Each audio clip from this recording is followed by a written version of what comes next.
Bonjour à toutes et à tous, on va jouer aujourd'hui à Pax Pamir et on va consacrer cette première vidéo à la mise en place.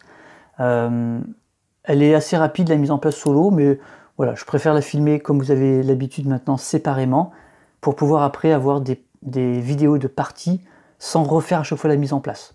Voilà, donc là on va faire mise en place solo, Pax Pamir de la seconde édition évidemment, un excellent jeu signé Cole Verle, l'auteur de Route, notamment. Et donc on va juste regarder la mise en place, ça va aller assez vite, ça va surtout en fait s'intéresser à la création du paquet, tout simplement, du paquet de cartes. Alors pour les gens qui ne connaissent pas Pax Pamir, je ne sais pas si ça existe, tellement ce jeu est réputé et a une réputation qui est très très bonne. Ça se passe en Afghanistan, c'est un jeu, comment on pourrait définir ce jeu? À la fois un contrôle de territoire, mais c'est en même temps un jeu politique, un jeu avec des cartes. Je ne saurais pas définir le type de ce jeu, tellement il mélange des genres et tellement il est atypique et original.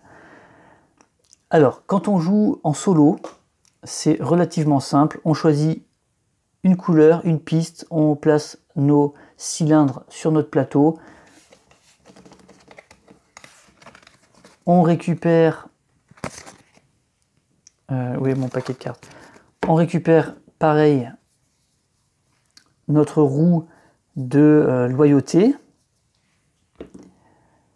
Et puis, pour notre adversaire, qui s'appelle Wakan dans le jeu, on lui prend une couleur, des cylindres, voilà, et puis elle a ses pièces de départ, évidemment.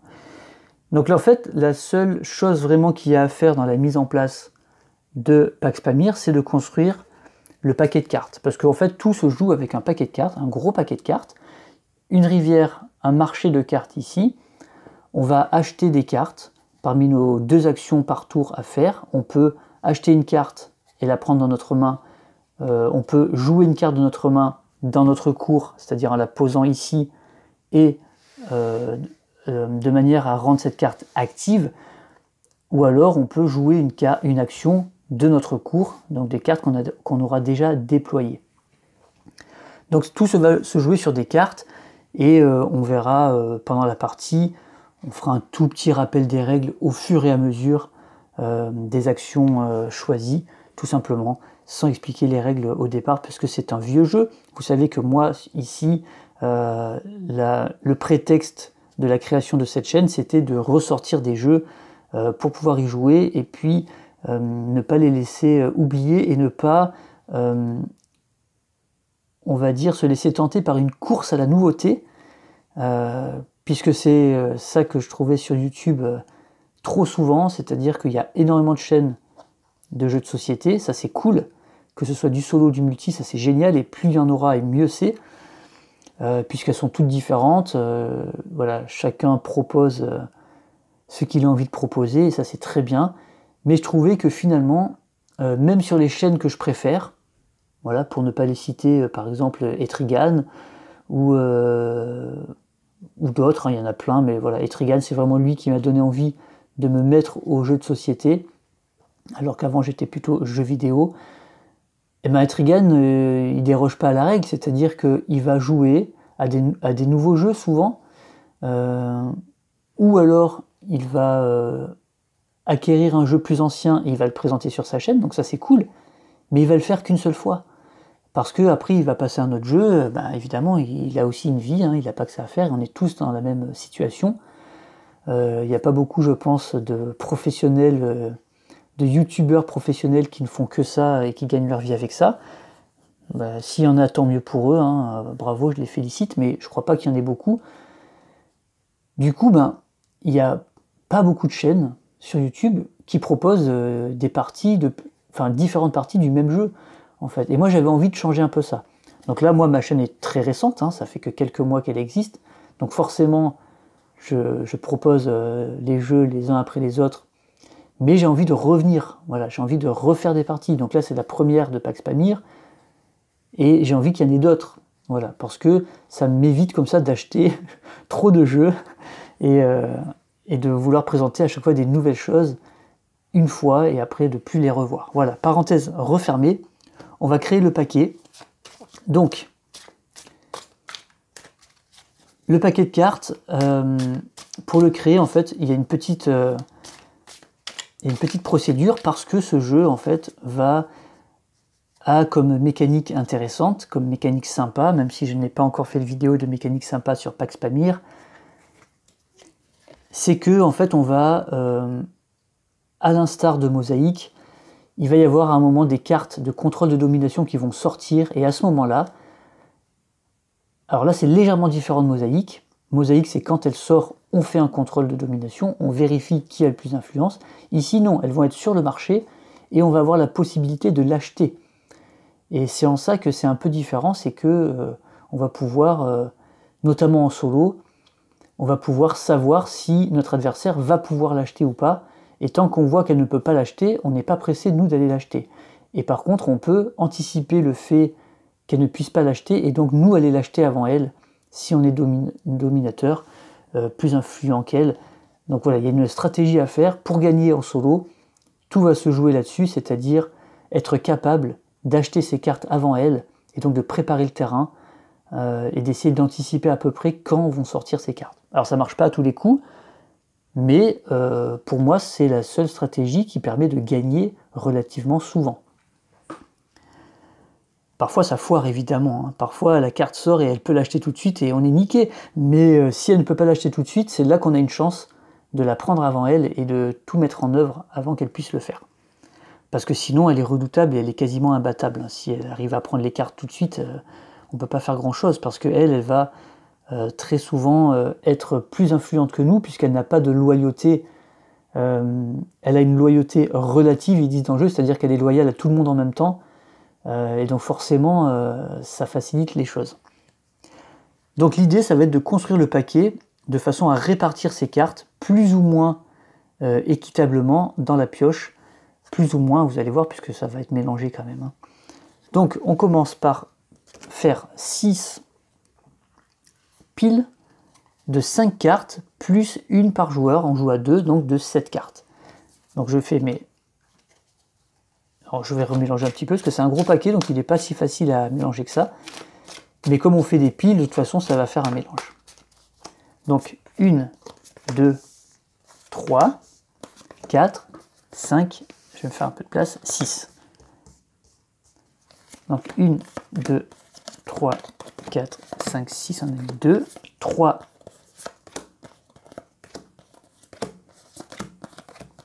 4, 5, plus les deux joueurs, 6 et 7. Voilà. Donc on fait 6 paquets, 6 piles de 5 cartes plus une par joueur. Donc chez nous, 7. Ensuite, on prend nos cartes, nos 4 cartes de contrôle de domination qu'on va mettre sur les 4 paquets qui sont à droite. Et ensuite, on prend les cartes d'événements. Il y en a 12, il me semble. On les mélange.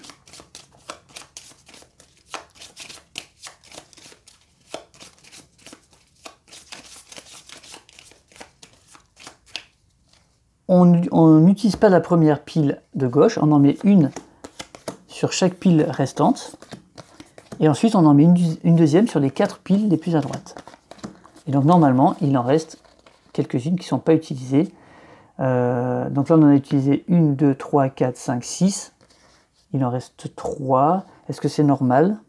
Oui, voilà, j'ai vu l'erreur que j'avais faite. J'en ai mis 2, il fallait en mettre qu'une, évidemment. Donc, il m'en reste bien 6. Voilà. Donc, je récap. On en met...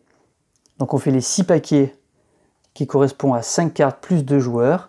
Puis, on met un événement sur... Enfin, on met d'abord les cartes de domination sur les 4 paquets qui sont là. Puis, on met un événement en plus sur chacune des cartes, les 5 à droite. Et on met un deuxième événement ici. Voilà. C'est le schéma qui est là. Donc, pas d'événement, 2 événements, un événement et la domination sur les 4 autres. Voilà. Et donc là, on a bien mis en tout nos 2 4, 6, 8, 10 événements. Et il nous en reste 6 sur les 16 cartes. Ok, voilà, c'est ça que... C'était ça la petite bêtise que j'avais vu, j'avais mis une carte en trop. Il me semblait de mémoire, il me semblait qu'il en restait 6 qui n'étaient pas joués. Ok, et donc là on a nos paquets, et ça veut dire que toutes ces cartes-là, les cartes de cours ne sont pas utilisées dans la partie, quand on joue à deux. Il y en a vraiment énormément. Et donc en fait on va ensuite mélanger nos paquets indépendamment.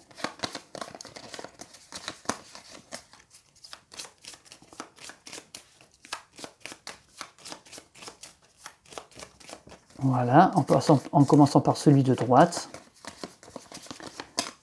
qui va être au fond de la pioche, puis celui qui est à sa gauche.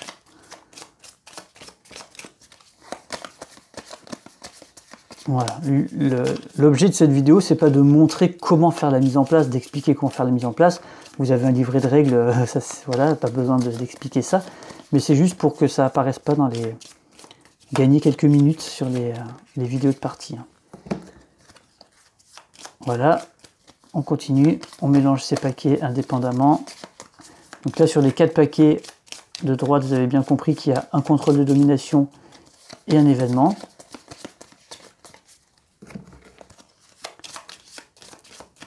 Sur le deuxième paquet, il n'y a plus de contrôle de domination, mais il y a 2 événements. Et sur le premier, il n'y a aucun des deux. Donc ça permet de faire sortir les contrôles de domination un peu plus tard dans la partie, qu'ils n'apparaissent pas trop vite. Mais cela étant dit, ils peuvent être très proches les uns des autres.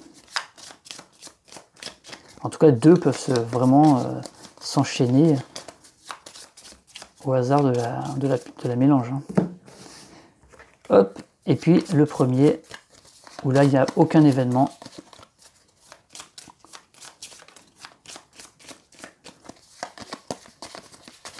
Voilà. Et donc voilà notre paquet de cartes que je vais positionner sur le côté. Voilà. Donc on va tout simplement remplir le marché de cartes maintenant. Donc le marché contient 12 cartes. Donc on le remplit. Ok, une très belle carte déjà d'entrée de jeu qui coûtera 0, ça c'est chouette. Donc là, vous vous souvenez que les 7 premières cartes, on sait qu'il n'y a pas d'événement. Mais à partir de là, un événement pourrait survenir. En voilà un déjà. La répression. Et ben voilà, vous voyez, 2 événements qui s'enchaînent. Le mépris des coutumes. La répression. Les bonnes manières. Voilà. Et ensuite, il nous suffit de choisir notre loyauté de départ.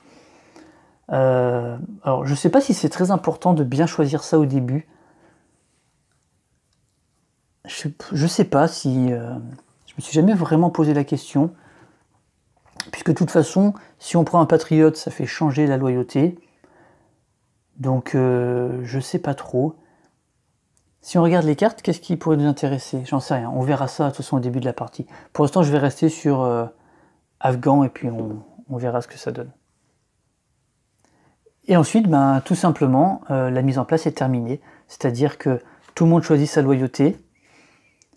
Et puis, normalement, le dernier joueur qui a choisi sa loyauté devient le premier joueur. Voilà, tout simplement.